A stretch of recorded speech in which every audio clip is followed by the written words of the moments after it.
Okay guys, dekat tangan aku dia ada satu jig dari Koburu jig, katok jig dari Koburu jig. So macam macam aku pakai ni 20 gram. Korang nak dapatkan jig macam aku pakai ni, boleh dapat dekat aku punya ruangan decision, ataupun kau pergi dekat Shopee sana, pergi Koburu jig Pening. Okay, ada strike dia kau akan update gunakan jig ni. Stay tune guys.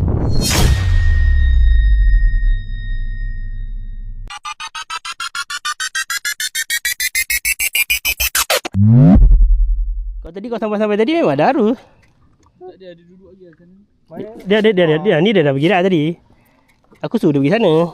Mana tu dia awak? Dah dia dah pergi tiang, tak ada barang tu.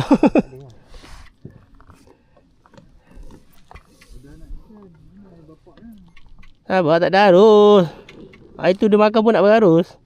Ini sampai saya dah jengah dekat spot atas tu. Sekarang lengkong. Atas lagi? Oh, itu dia.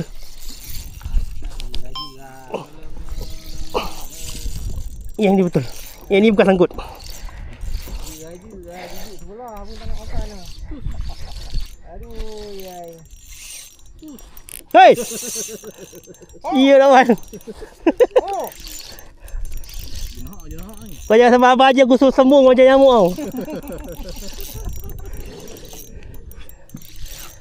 Punya lama saya duduk sini. Saja duduk sebelah Azimah.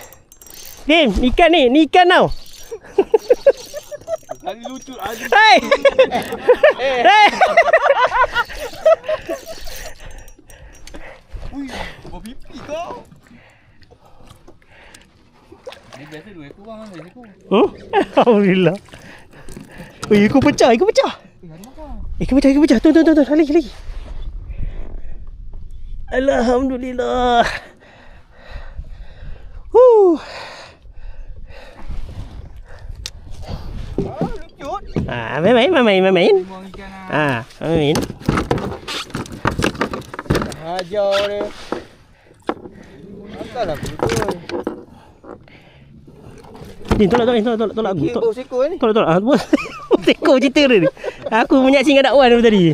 Awak tidak. Jadi penonton aku dua. Ni air buih-buih ni siapa cakap? Ada potensi kan? Wan. Wan panjang. Wan ni. Yang dah kita. Itu bawah. Bawah. Dekat bawah. Hey guys, tambah pipi. Wow, ada sedap sikit bau, ada rasa sikit. On Koburu jig, katok jig. Katok jig. Korang berminat dah dapat jig macam yang aku pakai ni, kau pergi dekat aku punya ruangan description aku tu, kau tekan link tu. Okey, jig dari Koburu jig, katok jig. Okey, 20 gram. Alhamdulillah. Ya, aku ghostan Dah.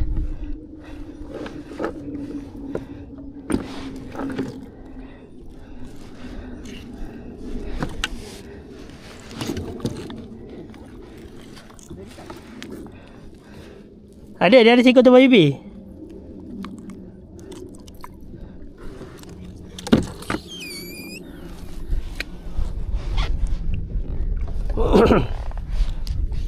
Mana dia? Takkan tak ada. Di sini. Oh Allah. Kau tak nak ikan Aku ambil. Abang Haji ambil, tak boleh ambil.